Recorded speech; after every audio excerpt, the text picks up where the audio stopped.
Every horse has a sweet spot where the saddle goes, and right now I'm going to show you how to find that sweet spot. Let's go! Welcome to Becky's Homestead.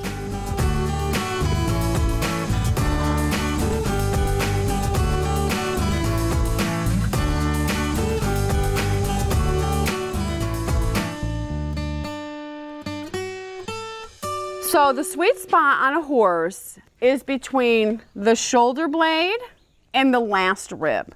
That is where your saddle footprint has to sit. How you find the sweet spot is you have to make sure it's behind the shoulders completely. And on Charlie, it's right here. A lot of people will put the saddle over the shoulders forward. That is not going to be comfortable for the horse because this big shoulder has to move in order for that animal to stride out when it's trotting. So if the saddle's on that, it's going to trot like this, it's not going to want to move those shoulders. So you definitely don't want the saddle sitting on the shoulders. That hurts the horse a lot. You want it completely behind the shoulders. Now Charlie's built a little different than a horse, but nevertheless it's the same principle.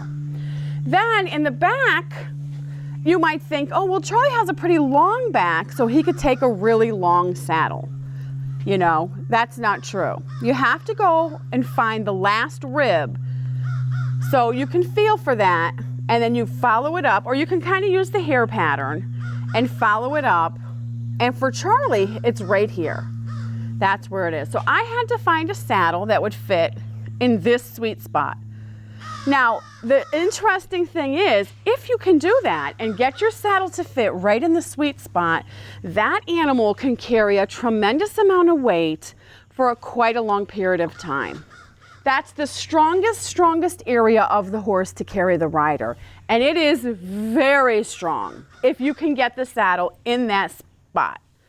So that's the trick if you want to have your horse very happy and very comfortable when you're riding it. I'm going to go grab my saddle and I'm going to show you how my saddle fits. This is a Colombian saddle. I like these saddles, especially for a horse that's on the smaller size, which I like, because it's a short footprint of the saddle from front to back. The bottom of a saddle, the important thing is, you want to call this the channel or the gullet. I like to call it the channel. You want this channel open from front to back. That's where the horse's spine goes. You don't want anything touching his spine. Some horses are really round, so you're not really going to see the spine, but that spine is still under there and it's very sensitive for anything to touch it. Charlie, on the other hand, is kind of a flat back, and he's also kind of an A-frame. So his spine is like, I can feel practically every vertebrae when I run my hand down there. And this is a nice saddle because I love the padding going down both sides. It's like cushy foam covered with leather. So that's very comfortable for Charlie, any horse really. So make sure you have a wide channel. Sometimes you'll see a channel, but it'll just be a 2-finger channel, or some even have a very narrow channel coming towards the back. You want it nice and wide all the way down. I like to do a 4-finger channel at least. And I'm going to throw the saddle up on Charlie so you can see, which is good that it's light. Now I'm doing this without the saddle pad because that's the way to tell the footprint. When the saddle's in the sweet spot, it just fits in there good. You can just tell that's where it should be. And the best way to determine if it's fitting in that sweet spot is to do it without the saddle pad, because the saddle pad part doesn't matter.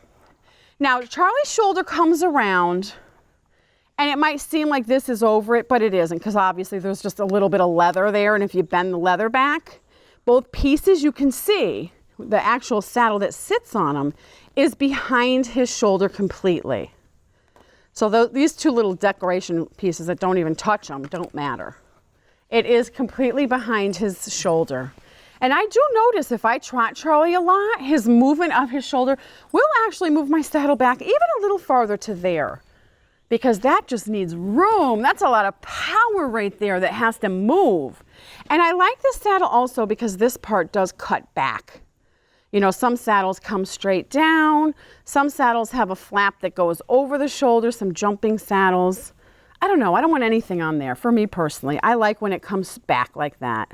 Okay, also take note of the saddle, how far back it goes. It has a big space back here before it's his butt, a big gap, because the saddle's not supposed to fit on that spot. So this saddle fits Charlie perfect.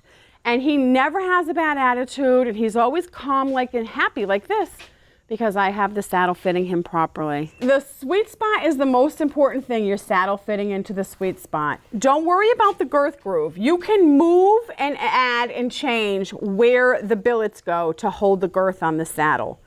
This one works out because it's forward. If need be, you can just screw 2 new English billets in no matter where you need them on the saddle, or Western, whichever way you need to go. So you can't change the sweet spot. You can change where the billets are on the saddle. A saddle maker can do it, or you can do it yourself. So to properly fit your saddle to your animal, make sure it goes between the shoulder bone and the last rib. And it has to be within that sweet spot, and you will have a very happy, happy horse. If you enjoyed this video, please push the like button. Also subscribe so you don't miss any videos. Thanks for watching. See you next time. Bye-bye.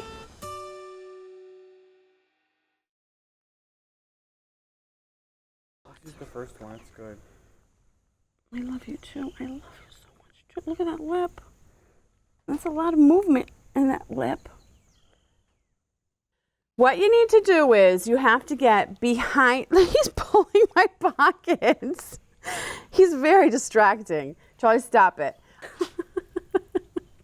Charlie, stop it. Charlie, stop it.